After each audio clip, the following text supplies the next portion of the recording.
এরে সন্তান, আজকে তোর ফ্রিজে বোঝাই মাছ, তোর ঘরে ফলের অভাব নাই, কিন্তু যেই মা বাবা আফসোস করেছিলেন কিন্তু টাকা ছিল না খাওয়ার মতো, আজকে তোমার ফ্রিজে মাছ আছে, খাওয়ার মা নাই। তোমার ঘরে ফল আছে, খাওয়ার মতো বাবায় বেঁচে নাই। কয়দিন আর বাঁচবারে বাবা? তোমাদের ময়মনসিংহ এলাকার ঘটনা। কয়েক মাস আগে মোমেনশাহী রোড, 4 লাইনের রোড, গাড়ি দৌড়ায় সেকেন্ডের মাথায়। আল্লাহর বান্দা, এক পার্শ্বে স্ত্রী, মাঝখানে কন্যা সন্তান, হাতে হাত লাগাইয়া রাস্তার পার্শ্ব থেকে ও পার্শ্বে যাবে হাঁটিয়া, দাঁড়াইয়া হাতে হাত লাগাইয়া যখন কদম দিয়া রাস্তার মাঝে গেল, না পার হতে পারলো না ব্যাক করতে পারলো, টেরাকে চাপ দিল। চাপ দেওয়া মাত্র বাবাও মারা গেল, মাও মারা গেল, কন্যা সন্তান মারা গেল। আমার আল্লাহর কুদরত, ওই মহিলার গর্ভে একটা বাচ্চা, ট্রাকের চাপে বাচ্চাটা মায়ের গর্ভ থেকে বের হয়ে গেল। বাবাও নাই, কন্যাটাও নাই, মাও নাই, কিন্তু ওই দুধের বাচ্চাটাকে আমার মালিক বাঁচায় রাখছেন। হসপিটালে নেওয়ার পর কত টাকাওয়ালারা বলল, রে ভাই টাকা নে, বাচ্চাটা আমারে দাও, কারণ এই বাচ্চাটা মালিকের কুদরতওয়ালা বাচ্চা। কারণ যেই টেরাকে ওর মাকে মারলো, ওর বোনটাকে মারলো, ওর বাবারে মারলো, সেই টেরাকের মধ্যে বাচ্চা কেমনে বাঁচলো বুঝার উপায় নাই। এই বাচ্চাটা আমাকে দিয়া দাও। হসপিটালে নেওয়া হলো, হালকা একটু হাতের মধ্যে ব্যথা পাইছে বাচ্চাটা। এই বাচ্চা একদিন বড় যখন হবে, বুঝের হয়ে যাবে, দেখবে ওর মতো সন্তানেরা মা মা বলে ডাকে, বাবা বাবা বলে ডাকবে, তখন ও তালাশ করবে আমার বাবাই কই, আমার মা কোথায়, কে আমাকে মায়ের আদর দিবে, কে আমাকে বাবার আদর দিবে, আমার কপাল বুঝি খারাপ। এরে যুবক, কিসের দুনিয়ার পাগলামিতে পড়েছো? ইসলাম তো বলে নাই তুমি ব্যবসা করতে পারবা না। আমরা হুজুরেরা তো বলি না সবাই স্কুল বাদ দিয়া মাদ্রাসায় যাও। আমরা তো বলি না চাকরি ছেড়ে দাও, ব্যবসা ছেড়ে দাও, স্কুল কলেজের পড়া বন্ধ করে দাও। না না, তুমি স্কুলে পড়ো, আমি কলব দিয়া দোয়া করি, অন্তর দিয়া দোয়া করি, স্কুলের পড়া বন্ধ করিও না। যারা কলেজে পড়ো, পড়ালেখা করো, ভালো ডাক্তার হও, ইঞ্জিনিয়ার হও, সাংবাদিক হও, ভালো একজন প্রফেসর হও, অন্তর দিয়ে দোয়া করে গেলাম। চাকরিজীবী ভাইরা তোমরা চাকরি করো, বাধা নাই। যারা ব্যবসা করো করো, ওই লাইনটা ছাড়বা না। তবে দাবি শুধু এতটুকু, আমার নবীর সুন্নতের আদর্শের মালা গলায় লাগাও, 5 বেলার নামাজ পড়ো, মা বাবার খেদমত করে দোয়া নাও। একদিন খেদমতের জন্য দিল কাঁদবে, কিন্তু মায়ের আর খুঁজে পাবা না। অনেক বাচ্চারা, অনেক সন্তানেরা কান্না করে। অনেক সময় আব্বা আম্মা চাইছিলেন একটা ইলিশ মাছ কিনিয়া ভাত খাবেন, কিন্তু কপাল খারাপ, গরিব মানুষ, ইলিশ মাছ কেনার টাকা নাই। মায়ের মনে চাইছিল বেদানা খাবে, আঙ্গুর খাবে, নাশপাতি খাবে, টাকা নাই, কিনতে পারে নাই। এরে সন্তান, আজকে তোর ফ্রিজে বোঝাই মাছ, তোর ঘরে ফলের অভাব নাই, কিন্তু যেই মা বাবা আফসোস করেছিলেন কিন্তু টাকা ছিল না খাওয়ার মতো, আজকে তোমার ফ্রিজে মাছ আছে, খাওয়ার মা নাই। তোমার ঘরে ফল আছে, খাওয়ার মতো বাবায় বেঁচে নাই। কি হবে তোমার এই ফল আর মাছ দিয়া? যেই মা তিল তিল করে নিজের রক্ত পানি করিয়া তোমাকে আমাকে মানুষ বানায় গেলেন রে বাবা, ওই মায়ের দোয়া ছাড়াই চেয়ারে বসতে পারি নাই। ওই মা বাবার দোয়া আর কান্না ছাড়া পরীক্ষায় তুমি ভালো নাম্বার পাও নাই। ওই মা বাবার চোখের পানি আর দোয়ার কারণে তুমি আজকে টাকার মালিক, বাড়ি গাড়ির মালিক, কিন্তু আজকে মা বাবার খেদমত করতে পারলা না রে বাবা। এখনো সময় আছে, নবীর তরিকা মতো চলো, লেখাপড়ার পাশাপাশি মায়ের দোয়া নাও।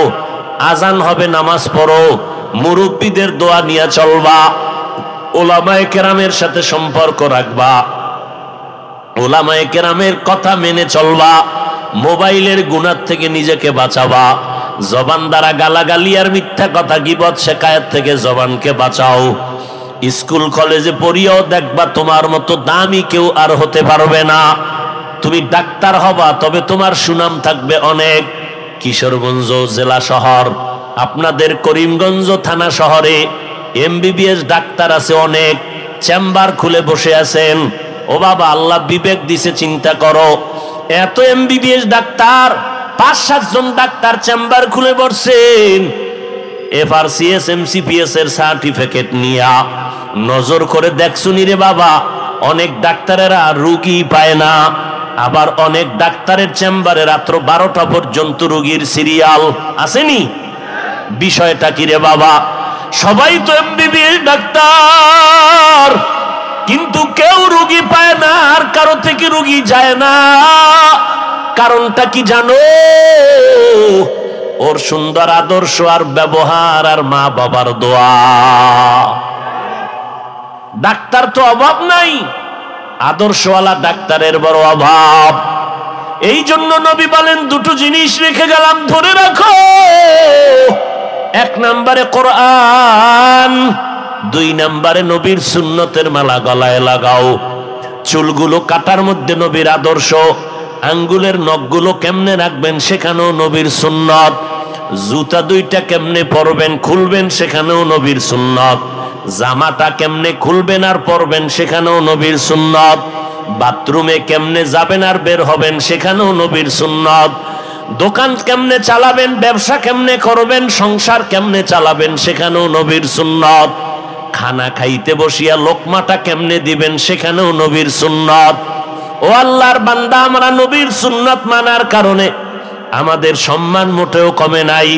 হয়তো অনেকে ধোকায় পড়িয়া বলতে পারেন, আলেমদের কাছে আপনার সম্মান না। বাবা, মেয়র সাহেবকে তো আজকে পাইলাম না, শুনলাম কি অসুস্থ না? আল্লাহ সুস্থতা দান করেন। মেয়র সাহেব দেখলে বলে হুজুর দোয়া করবেন, এমপি সাহেব দেখলে কয় দোয়া করবেন, মন্ত্রী দেখলে বলে দোয়া করবেন। এর থেকে আর কি সম্মান চাও রে বাবা? এটাই তো দুনিয়ার সম্মান। অতএব অনুরোধ করে বলছি রে যুবক, আল্লাহর কাছে তওবা করে নাও, আর মনটারে নিজে বুঝাও। এই মন, আমার মতো যুবক স্কুল কলেজে পড়িয়া যদি নামাজ পড়ে আমি কেন পারবো না? আমার মতো যুবক যদি ব্যবসা করে নামাজ পড়ে আমি কেন পারবো না? আমার মতো যুবক যদি ময়দানে কাজ করে, কৃষি কাজ করে, নদীতে মাছ ধরিয়াও নামাজ পড়ে আমি কেন পারবো না? ও বৃদ্ধ বাবাজি, আপনাকেও সংশোধন হতে হবে। পর্দার আড়ালের আম্মা জানেরা, আপনারও আদর্শ সুন্দর করা দরকার। কারণ গাছ ভালো হলে ফল ভালো হবে, মা বাবার আদর্শ ভালো হলে সন্তান ভালো হবে। এরে আম্মা জান, আপনারা নবীদের মা, সাহাবায়ে কেরামের মা, আউলিয়ায়ে কেরামের মা। খাদিজা রাদিয়াল্লাহু আনহার মতো নারী, ফাতেমা রাদিয়াল্লাহু আনহার মতো নারী, আয়েশা রাদিয়াল্লাহু আনহার মতো নারী। এরে আম্মা জান, মনটা কি চায় না একজন ভালো সন্তানের মা হয়ে কবরে যাবেন? আপনার সন্তান জানাজার ইমামতি করবে, আপনার সন্তান ডাক্তার হলেও কোরআন পড়িয়া আপনার জন্য দোয়া করবে। এই রকম একটা আদর্শ সন্তান দুনিয়াতে রেখে যান। আর ওই রকম আদর্শ সন্তান চাইলে নিজেকে সংশোধন করতে হবে। নামাজ 5 বেলার পড়বেন, স্বামীর মাল হেফাজত করবেন, সন্তানগুলোকে আদর্শওয়ালা বানাবেন। পিছনের গুনাহ থেকে আমার আল্লাহ তওবার দরজা খুলে রাখছেন। পিছনে যত অন্যায় করেছো তওবা করে নাও, আমি আল্লাহ তোমার জীবনের গুনাহ মাফ করে দিব। ও যুবক, বৃদ্ধ বাবাজি, ও পর্দার আড়ালের মা বোনেরা, এখনো সময় আছে, তওবা করে নাও। আমার আল্লাহকে মনে মনে ডেকে বলো, রে আল্লাহ, এই ময়দানে আমার মতো গুনাহগার কেউ না, আমার বাবা আমার ভাই বোনেরা কেউ জানে না। যদি আমার গুনার খবর আমার মা বাবা ভাই বোন জানতেন, কেউ আমারে সম্মান করত না। ও আল্লাহ, আপনি আমার সবকিছু জানিয়া খাবার বন্ধ করেন নাই, বাতাস বন্ধ করেন নাই। আয় আল্লাহ, আজকে আমি মনে করলাম আপনি আমার জন্য বড় দয়াময়। আমার মায়ে যদি গুনার খবর জানতো জায়গা দিত না, ভাই বোনেরা জানলে সম্মান দিত না। আয় আল্লাহ, আপনি জানার পরেও তো আমার উপরে রাগ করিয়া পানি বন্ধ করেন নাই। অতএব আমি আপনার কাছেই মাথা নত করতেছি, আর গুনাহ করব না, নামাজ ছাড়ব না, বেপরদায় চলব না, মা বাবার সাথে অপরাধ করব না, বেয়াদবি করব না, উলামায়ে কেরামের পরামর্শ নিয়ে জীবন চালাবো। নবীর তরিকায় চলবো, সুন্নাত অনুযায়ী চলবো, গীবত করব না, জবান দ্বারা গুনাহ করব না, হাতের দ্বারা গুনাহ করব না, চোখের দ্বারা গুনাহ করব না, মোবাইলের মাধ্যমে গুনার চর্চা করব না। তওবা করার যদি মনের মতো তওবা এখনো করতে পারেন, আমার আল্লাহ 1 সেকেন্ডের মধ্যে আপনার গুনার খাতার থেকে নাম কাটিয়া আল্লাহ জান্নাতীদের খাতায় নামটা উঠাইয়া দিবেন। আল্লাহ আমাদের সবাইকে তওবাওয়ালা জিন্দেগি দান করেন, আমাদের তওবার উপরে মজবুত হইয়া মরণ পর্যন্ত চলার তৌফিক দান করেন। নবীজির আদর্শ মানিয়া, ওলামায়ে কেরামের পরামর্শ নিয়া, মা বাবার দোয়া নিয়া চলার তৌফিক দান করেন, আমিন। 13 বছরের সময়ের মধ্যে মক্কার রসুল মেহনত করলেন, এমন কিছু মানুষ তৈরি হলো যাদেরকে স্বর্ণের মানুষ বলে। কেমন স্বর্ণের মানুষ? এরা এক একটা কষ্টি পাথর, এরাও দামি, এদের সাথে যাদের সম্পর্ক হয়েছে তারাও দামি। কেমন দামি? দুনিয়াতে থাকতেই জান্নাতের টিকিট পেয়ে গেছেন। কেমন দামি! লাকাদ কানা লাকুম ফি রাসূলিল্লাহি উসওয়াতুন হাসানাহ, অবশ্যই নবীর মধ্যে তোমাদের জন্য রয়েছে উত্তম আদর্শ, গ্রহণ করে নাও। মক্কার চূড়ান্ত খারাপ মানুষগুলো নবীর আদর্শ গ্রহণ করে কই পরিমাণ দামি হয়ে গেল। শুধু তাই না, বর্তমানে ১৫০০ বছরের বেশিও চলতেছে, নবী নাই, কিন্তু নবীর আদর্শ, নবী বলেন আমি 2টা জিনিস রেখে গেলাম, নিয়ে আসছি আদর্শ, রেখে গেলাম 2 জিনিস, ধরে রাখো, কোনদিন তোমাদের সম্মান নষ্ট হবে না। কয় জিনিস? 1 নম্বরে কোরআন, বলেন 1 নম্বরে কি? দ্বিতীয় হলো রাসূলের সুন্নাত। কি কথা বলেন না কেন? গোল কইয়াছে আওয়াজ দেন খেলা দেখা, আর ঘরের বাচ্চা যে ভয়ে উঠে পড়ে, এর জোতার বাড়ি কেমনে সহ্য করবেন মরার পর? হিসাব করেন। কঠিন জুতা রেডি হয়ে আছে আপনাদের কপালে। এমন জোরে চিৎকার দিছেন, ঘুমের মানুষ ভয়ে বাচ্চা পর্যন্ত লাভ দিয়ে উঠছে। মাস্তানি করেন না, টের পাইবেন মাস্তানির মজা কি। আবার স্লোগান দেন, মাইক পাইলে চাপাবাজি করেন, মানবাধিকার চাই। মানবাধিকার চিনেন কিছু? রাস্তা আটকাইয়া খেলা, গাড়ি যাবে না কেন, 13 কিলোমিটার ঘুরে যাও, নাইলে মরো, আমার আব্বার রাস্তা আমি খেলা দেখবো আটকাইয়া। এর নাম মানবাধিকার? সারা রাত্র চিল্লায় মানুষের ক্ষতি করা। আমরা তো রাত 12টার পরে ওয়াজও নিষেধ। মাঠ না থাকলে রাস্তায় ওয়াজ দিলে তাও আমরা দাওয়াত নিতে চাই না। মাঠ থাকলে নাও, নাইলে বাদ দাও। মানুষের চলাচলের পথকে রুদ্ধ করা যাবে না, আটকানো যাবে না, ইসলাম সমর্থন করে না। এমন কি আপনি কোরআন তেলাওয়াত করবেন জোরে জোরে, আরেকজনের নামাজের ক্ষতি হবে, নিষেধ। জান্নাত পাওয়া এত সোজা মনে করছেন? বেঈমানেরা তো পাবেই না, জান্নাত পাবে শুধু মুমিন, তাও কঠিন হালাত। 1 দল পাবে, 1 দল, আর 72 দল মুসলমান জাহান্নামী। এবার বুঝেন যে মুমিন হইলেই জান্নাত পাবেন, এত সোজা না। জান্নাত পাওয়া এত সহজ হইলে আবু বকর সিদ্দিক জান্নাতের টিকিট পাইয়া সারা জীবন কাঁদছেন কেন? ওমরে ফারুক কাঁদছেন কেন? ওসমান কাঁদলেন কেন? হযরত আলী জীবনভর কান্না করলেন কেন? এই তোমাদের চিল্লাইতে নিষেধ করছি না? জান্নাত পাওয়া বড় কঠিন। এমন একজন বুজুর্গ আল্লাহওয়ালা নাই যে মরণ পর্যন্ত কাঁদেন নাই। আর একদল চোর বাইর হইছে বাংলাদেশে ইসলামের ব্যানার লইয়া, এরা কান্নার বিরুদ্ধে বয়ান দেয়, কান্নার বিরুদ্ধে, ফিতনাবাজ। ঈমান নিয়ে মরবেন, পরে বাইচা থাকতে পারবেন কিনা চিন্তা করেন। নবী যে বলছে 72 দল মুসলমান মুমিন জাহান্নামে যাবে, 72 দল। এরা কেউ হিন্দু না, বৌদ্ধ না, খ্রিস্টান না, ইহুদি না, এই 72 দল জাহান্নামী সব মুসলমান। আর একটা দল মাত্র জান্নাতে যাবে মুমিন মুসলমানের মধ্যে, মাত্র 1 দল। তারা কারা? নবী বলেন তাদের পরিচয় 2টা। 1, আমি মুহাম্মদকে মানবে, 2 আমার ছাত্র সাহাবায়ে কেরামকে মানবে। অতএব যারা এখন বলে আমরা মুহাম্মদ মানি সাহাবা মানি না, তারা ভণ্ড। যারা বলে ওমরে ফারুক বেদাতি, এই রকম ওমরে ফারুককে বেদাতি ভণ্ড বলার আলেম, সাধারণ মানুষ না, আলেম এই বাংলাদেশে তৈরি হয়েছে। বক্তা বলে, বক্তা কোরআন শরীফ জাল। নাউজুবিল্লাহ পরে বলো, তোমার হুজুরে যদি হয় তখন কি করবা? একটু ভাইবা চিন্তা বলো। তবে রেজাল্ট নাও, রেজাল্ট। তোমার হুজুরে কোরআনে জাল আছে বলার কারণে যেমন বেঈমান, তুমি চুপ থাকিয়া প্রতিবাদ না করার কারণে তুমিও বেঈমান। তোমার মোহাব্বতের বক্তা বলেছে নবীরা ভুল করেছেন, আল্লাহ ভুল করাইছেন। হ্যাঁ, একটু ভেবে চিন্তেই বলতে হবে। তোমার হুজুরে হইলে চিন্তা করে বলবা, কারণ তুমি না অন্ধভক্ত হুজুরের। কেমন অন্ধ? তোমার হুজুর জাহান্নামে গেলে তুমিও যাবা, ততএব নাউজুবিল্লাহ বলার দরকার নাই। আর যদি বলো না আমি অন্ধ না, আমি আল্লাহর ক্ষেত্রে অন্ধ, আমি রসুলের ক্ষেত্রে অন্ধ, কিন্তু কোনো বক্তার ক্ষেত্রে আমি অন্ধ না, তাহলে স্পষ্ট এদেরকে চিহ্নিত করে নাও। এরা কারা? এরা ইসলামের ব্যানারওয়ালা ভণ্ড।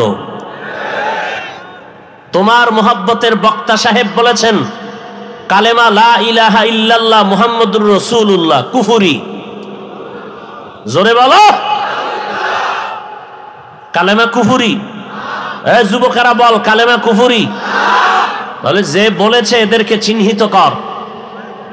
এরা মাওলানা ঠিক, ইসলামের ব্যানারও ঠিক, তবে এরা 72 দলের উম্মত জাহান্নামী। আল্লাহ হেদায়াত দান করুন। ওদের হেদায়াত চাই না, আমাদের হেদায়াত দরকার, আমরা যেন ভণ্ডদের চক্রান্তের শিকার না হই। জান্নাত পাওয়া এত সোজা? পাউদরিয়া মানুষের কই কোরআন শরীফ পড়েন, কোরআন ধরেন, আর ইমানের চোর বাইর হইছে, ইসলামের ব্যানার লইয়া কয় কোরআনের অর্থ না জানলে পড়িয়া লাভ নাই। আল্লাহ হেদায়াত দান করুন। নবীজি বলেন দুটো জিনিস রেখে গেলাম, ধরে রাখো। এক কোরআন, দ্বিতীয় রসুলের সুন্নত। কোরআন আর মুখস্থ করেন, কোরআন হাদিস না, কি সুন্নত। নবী কইছে সুন্নত, আপনি চালাকি করেন কেন? নবী বলছেন কোরআন আর সুন্নত, আপনি হাদিস বলেন কেন? তো নবী হাদিস বলেন নাই কেন? 3টা সমস্যার কারণে নবী বলেন নাই। 1 নাম্বার সমস্যা, হাদিস বললে ডবল হবে, কারণ কোরআন বললে আর হাদিস বলতে হবে না। হাদিস শরীফ তো কোরআন শরীফ বুঝার ব্যাখ্যা, কোরআন বুঝতে হলে হাদিস লাগবে। নাম্বার 2, দুনিয়ার সমস্ত মানুষ যদি এক হয়, কারো দ্বারা সম্ভব না রসুলের লক্ষ লক্ষ লক্ষ লক্ষ হাদিস এক জায়গায় জমা করবে এবং সেই হাদিসগুলো নিজে পড়বে আর আমল করবে, কিয়ামত পর্যন্ত সম্ভব না। নাম্বার 3, হাদিস বললে কিতাব দিয়েই সমাধান হয়ে যাইত, সুন্নাত বলে রসুল বুঝাইলেন, কিতাব মানলে হবে না, কিতাবের ওস্তাদ ওলামায়ে কেরামকে মানতে হবে। অতএব যারা বলে আমগো মাযহাব লাগে না, রসুল বলবে তোর মতো উম্মত আমার লাগে না, যা। আমরা মুরব্বি মানিয়াও ঠিক থাকতে পারি না লাইনে, আর যার মুরব্বি নেই এর উপায় কি? আল্লাহ হেদায়াত দান করেন। কোরআন আর সুন্নত, রসুলের সুন্নত ধরে রাখো। আজ আমরা এই 1500 বছর পরে রসুলের আদর্শকে ধরে রাখার কারণে সম্মান কমছে না বাড়ছে?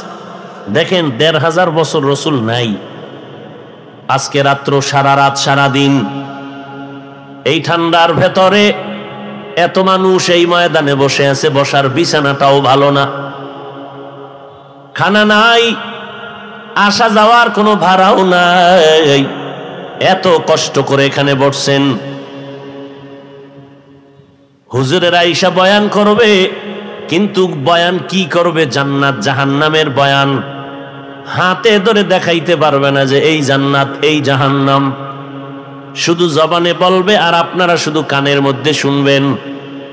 না একটা টাকা পাবেন, না কোনো নাস্তা পাবেন, আসছেন খালি যাবেন খালি।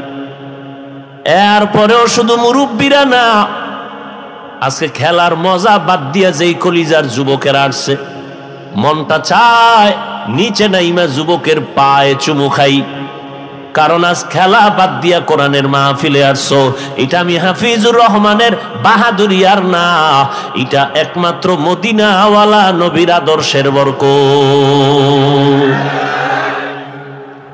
তাহলে নবীর আদর্শের কারণে সম্মান আছে না নাই? এটা কি গোপন না ওপেন? চোখের সামনে না বাইরে? সামনে দেখতেছেন নবীর আদর্শের কারণে এত সম্মান। কোন এমপি সাহেব এতগুলো মানুষ যদি এক ময়দানে জমা করে রাখতেন, আসা যাওয়ার ভাড়া দিতে হতো বাধ্য, বসার জন্য ভিআইপি নন ভিআইপি ব্যবস্থা, ফাঁকে ফাঁকে নাস্তা নাইলে চেয়ারের বাড়ি, এরপরে নিরাপত্তার জন্য কত আইন শৃঙ্খলা বাহিনী, র্যাব পুলিশ লাগতো, তাতেও হইতো না, কুত্তাও লাগতো। কারণ মানুষের উপরে বিশ্বাস নাই।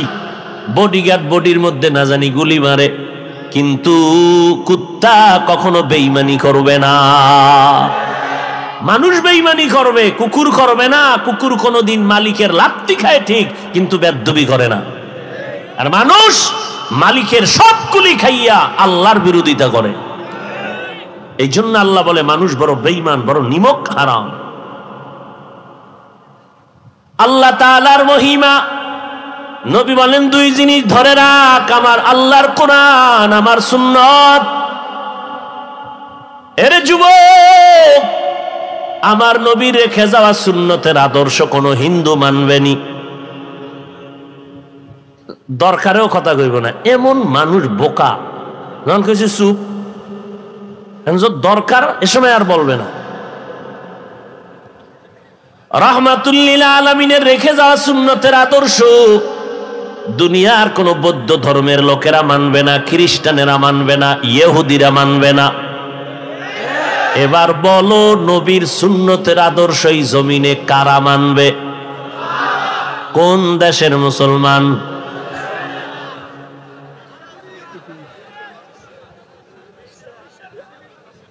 সারা দুনিয়ার মুসলমান। তবে কিশোরগঞ্জ করিমগঞ্জের মুসলমান বাপ আপনাদেরও লাগবে। তাহলে চুলগুলো কাইটা ইন্দুর আর বান্দর আর ভাল্লুকের মতো কেন হইলা? তোমার লজ্জা গেল কই? মদিনার নবী বলে গেছেন, লা ঈমানা লিমান লা হায়া আলা, যার লজ্জা নাই তার ঈমান নাই। আবার তুমি লজ্জা অন্যায় করার পরে তোমার মাথা নত করে কান্না দরকার ছিল। লজ্জা না থাকার কারণে তোমার জবানে হাসি আসে। তোমার কাছে খুব মজা লাগে যে নবীর সুন্নতটারে লাথি মারছো, বেঈমানের পাঁচাটা গোলাম হইয়া চুলকাইটা বেঈমানের মতো ইন্দুর আর বান্দর হয়েছে, খুব খুশি লাগতেছে না? নবীরটারে জবাই করে দিছে, খুব মজা পাও না? নবীর সুন্নতের জবাই কইরা মজা পাও, অথচ দাবি করো মুসলমান। তোমার বাবাই মুসলমান, তোমার মা মুসলমান। আজকে লজ্জা থাকলে চোখ দিয়া এদিকে তাকাইয়া হাসতা না, বরং কান্নার চেষ্টা করতা। নিজেরে নিজে বুঝাইতারে কপাল এত কেন খারাপ? আমার মতো যুবক স্কুলে পড়ে, কলেজে পড়ে, চাকরি করে, ব্যবসা করে, 5 বেলার নামাজি দাড়িওয়ালা আছে না নাই? কেমনে কইতাম? নিজের ভাইয়ের জুতা দিয়া ঘরের মধ্যে দরজা আটকে একা একা, কেউ যেন টের না পায়, কপালে বাড়ি মারবি নিজের ভাইয়ের জুতা দিয়া। যে আমার ক্লাসের স্কুলের ছাত্রটা যদি নামাজ পড়ে আমি পারি না কেন? জুতা দিয়া নিজের কপালে বাড়ি দিবি যে আমার কপালে তো খারাপ কেন? যে আমার মতো যুবকটা স্কুল কলেজে পড়ে, নামাজ পড়ে, আমার মতো যুবক জীবনে মাদ্রাসায় যায় নাই, র্যাব আর্মি পুলিশ বিডিআরের চাকরি করে, নামাজ পড়ে, দাড়িওয়ালা, আমি পারি না কেন? আমার কপাল এত খারাপ কেন? আমার উপরে মাওলার এত গজব কেন? আমার উপরে আব্বা আম্মার অভিশাপ লাগছে না হয় আমার মতো খারাপ? এইরকম খারাপ তো একটা মানুষ হইতে পারে না। চূড়ান্ত নির্লজ্জ হয়ে গেছে। নিজেও নামাজ পড়ে না, অন্যে নামাজ পড়ে তাও পছন্দ করে না। নিজেও দাড়ি লম্বা করে না, অন্যে দাড়ি রাখবে তাও পছন্দ করে না। নিজেও হালাল খায় না, অন্যে হালাল খাবে তাও পছন্দ করে না। নিজেও চোখের পানি ফেলে মোনাজাত দেয় না, যারা মোনাজাতে কান্না করে তাদেরকেও পছন্দ করে না। নিজেও পাগড়ি পরে না, যারা পাগড়ি পরে তাদেরকেও পছন্দ করে না। নিজেও জিকির করে না, যারা আল্লাহর জিকির করে তাদেরকেও পছন্দ করে না। নিজেও হালাল খায় না, পর্দা করে না, যারা পর্দা করে তাদেরকেও পছন্দ করে না।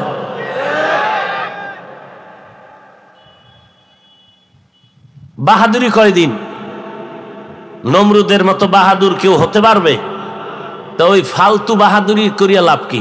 নমরুদের মতো হইতে পারলে না একটা আশা মৃত্যু, শখ মৃত্যু, হ্যাঁ আমি কঠিন বাহাদুর। তো নমরুদের মতো হইতে পারবা না, ফেরাউনের মতো হইতে পারবা না, সাদ্দাদের মতো পারবা না, তো তোমার এই বাহাদুরি ফাতি নেতামি লাভ কি? আমার এক ওস্তাদ কইতো, চোর হইলে ভালো চোর হইস যেন ধরা না বড়, আর আলেম হইলে ভালো আলেম হইস যেন বাতিলের সাথে আপোষ না করো। তো বাহাদুর হইলে ভালো মতো হ, দুনিয়া দুনিয়া করলে দুনিয়ার বড় কিছু হয়ে যাও। কিন্তু কই না, দুনিয়া ভাইলা আখেরা তো বরবাদ করলা, ওদিকে দুনিয়াও ভাইলে না। দেখো না তোমার মতো যুবক ছেলেটা বিদেশ থেকে লক্ষ লক্ষ টাকার বস্তা, জীবনের সব কামাই গাঁট্টি বাইদা আনছে, বাড়ি করছে, বাড়িতে ঢুকবে, চিত্রাং নামের তুফানে কয় ঢুকা নিষেধ। গাছ পড়লো রাত্রে, একই খাটে স্ত্রী, কন্যা, সন্তান, স্বামী, গাছ পরে তিনজন নাই। 2 দিন পরে বিল্ডিং এ ঢুকবে, মানুষ কান্দে, মাওলার কুদরত, জীবনের সব কামাই বিল্ডিং এ, কিন্তু ঢুকতে দিল না আমার আল্লাহ। ওই তুফানে, চিত্রাং নামের তুফানের রাত, না কন্যা বাঁচলো, না বউ বাঁচলো, না যুবক ছেলেটা বাঁচলো, 3 জন শেষ। তুমি আজকে এখানে বয়ান শুনতেছ, কালকে ঠিক এমন টাইমে হতে পারো তুমি হসপিটালের রোগী। কিসের বাহাদুরি করো? কিসের বাহাদুরি করো? এই বেটা, আনন্দ আনন্দ করতে করতে চিল্লাইয়া মরছে কয়টা টের পাও নাই? এই যে আনন্দ করছে খেলা খেলা কইরা, এমন খেলা আজরাইল এসে দিছে এক ধাক্কা, এক ধাক্কায় নাই। তো আনন্দ গেল কই? ওর মনে তো কত আশা ছিল, আরো 50 বছর বাঁচবে, ওর অনেক স্বপ্ন ছিল, কই আল্লাহ তো বাঁচতে দিলেন না, আনন্দ সব মাটি হয়ে গেল।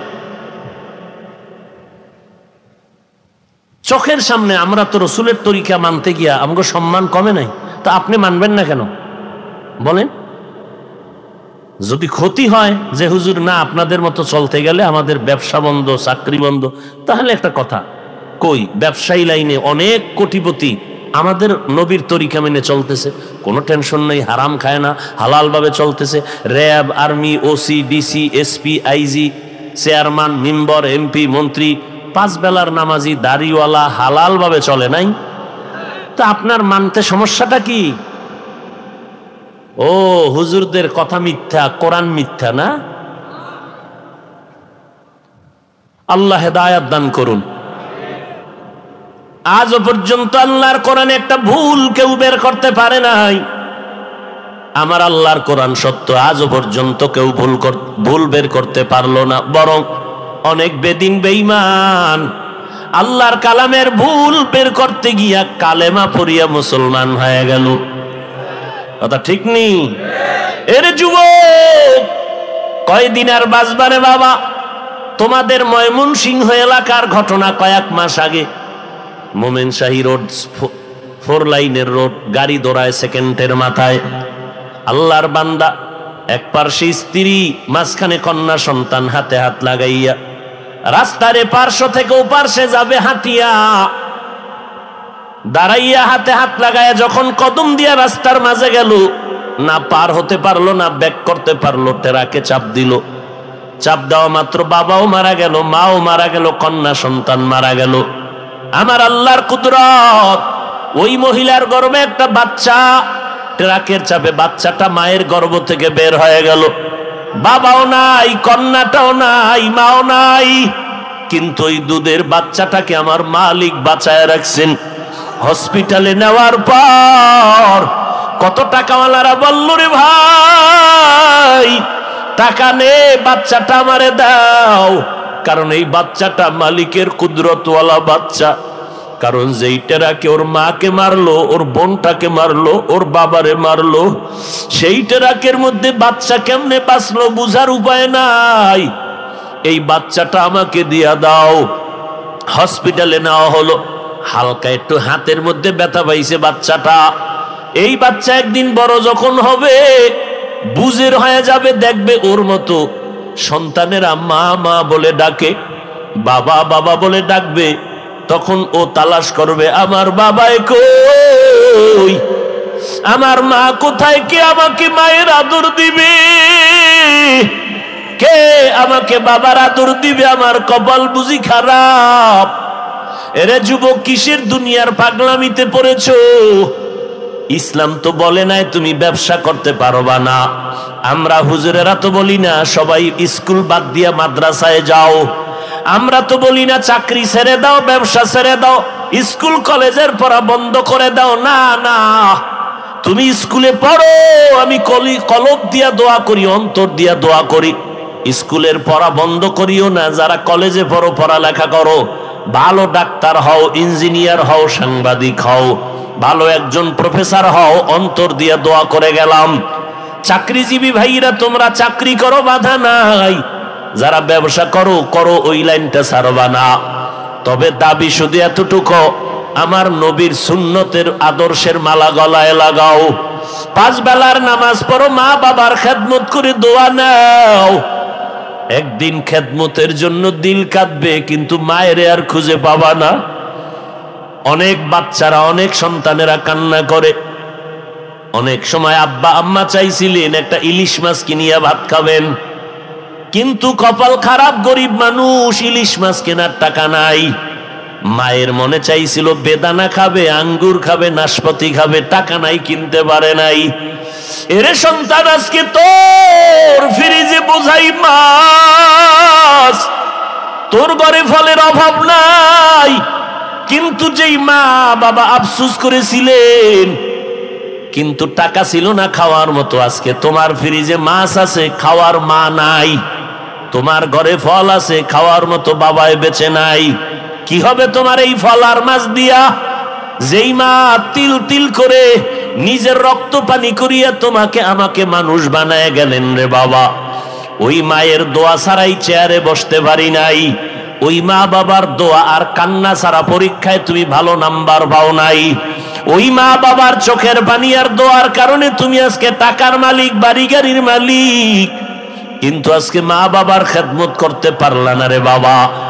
এখনো সময় আছে, নবীর তরিকা মতো চলো, লেখাপড়ার পাশাপাশি মায়ের দোয়া নাও।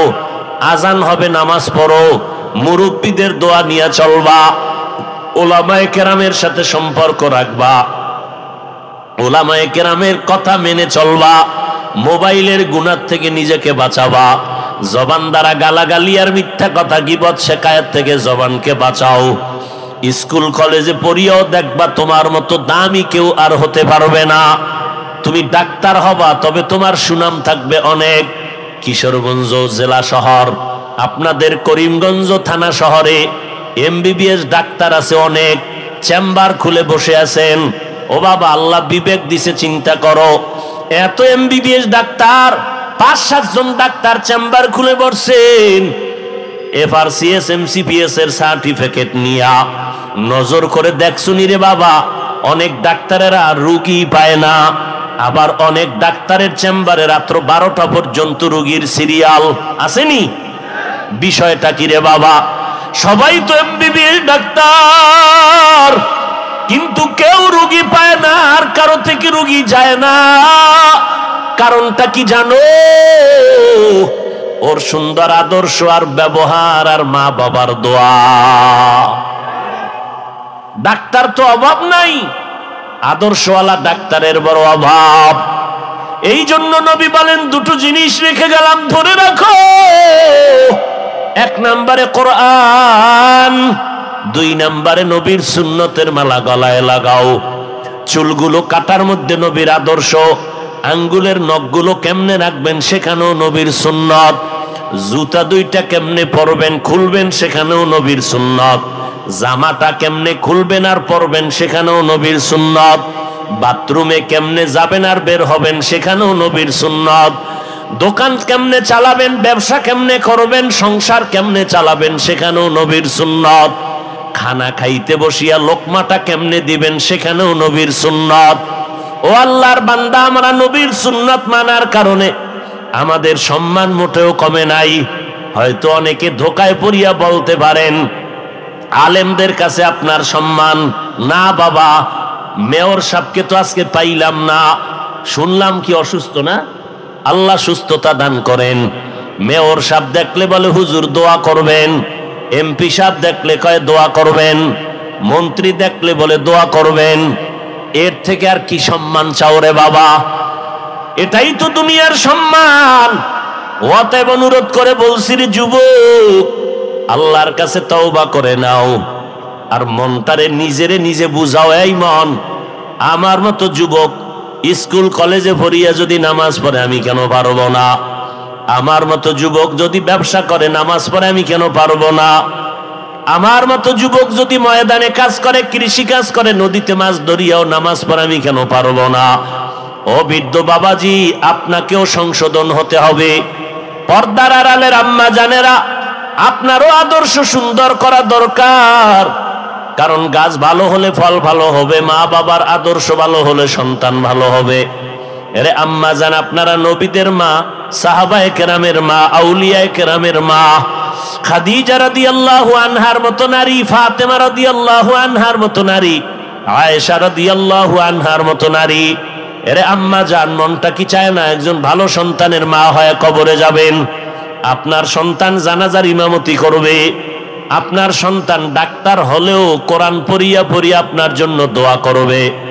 এই রকম একটা আদর্শ সন্তান দুনিয়াতে রেখে যান। আর ওই রকম আদর্শ সন্তান চাইলে নিজেকে সংশোধন করতে হবে। নামাজ 5 বেলার পড়বেন, স্বামীর মাল হেফাজত করবেন, সন্তানগুলোকে আদর্শওয়ালা বানাবেন। পিছনের গুনাহ থেকে আমার আল্লাহ তওবার দরজা খুলে রাখছেন। পিছনে যত অন্যায় করেছো তওবা করে নাও, আমি আল্লাহ তোমার জীবনের গুনাহ মাফ করে দিব। ও যুবক, বৃদ্ধ বাবাজি, ও পর্দার আড়ালের মা বোনেরা, এখনো সময় আছে, তওবা করে নাও। আমার আল্লাহকে মনে মনে ডেকে বলো, রে আল্লাহ, এই ময়দানে আমার মতো গুনাহগার কেউ না, আমার বাবা আমার ভাই বোনেরা কেউ জানে না। যদি আমার গুনার খবর আমার মা বাবা ভাই বোন জানতেন, কেউ আমারে সম্মান করত না। ও আল্লাহ, আপনি আমার সবকিছু জানিয়া খাবার বন্ধ করেন নাই, বাতাস বন্ধ করেন নাই। আয় আল্লাহ, আজকে আমি মনে করলাম আপনি আমার জন্য বড় দয়াময়। আমার মায়ে যদি গুনার খবর জানতো জায়গা দিত না, ভাই বোনেরা জানলে সম্মান দিত না। আয় আল্লাহ, আপনি জানার পরেও তো আমার উপরে রাগ করিয়া পানি বন্ধ করেন নাই। অতএব আমি আপনার কাছেই মাথা নত করতেছি, আর গুনাহ করব না, নামাজ ছাড়ব না, বেপরদায় চলব না, মা বাবার সাথে অপরাধ করব না, বেয়াদবি করব না, উলামায়ে কেরামের পরামর্শ নিয়ে জীবন চালাবো, নবীর তরিকায় চলবো, সুন্নাত অনুযায়ী চলবো, গীবত করব না, জবান দ্বারা গুনাহ করব না, হাতের দ্বারা গুনাহ করব না, চোখের দ্বারা গুনাহ করব না, মোবাইলের মাধ্যমে গুনার চর্চা করব না। তওবা করার যদি মনের মতো তওবা এখনো করতে পারেন, আমার আল্লাহ 1 সেকেন্ডের মধ্যে আপনার গুনার খাতার থেকে নাম কাটিয়া আল্লাহ জান্নাতীদের খাতায় নামটা উঠাইয়া দিবেন। আল্লাহ আমাদের সবাইকে তওবাওয়ালা জিন্দেগি দান করেন। আমাদের তওবার উপরে মজবুত হইয়া মরণ পর্যন্ত চলার তৌফিক দান করেন। নবীজির আদর্শ মানিয়া, উলামায়ে কেরামের পরামর্শ নিয়া, মা বাবার দোয়া নিয়া চলার তৌফিক দান করেন। আমিন। আল্লাহ আমাদের সবাইকে কবুল করেন।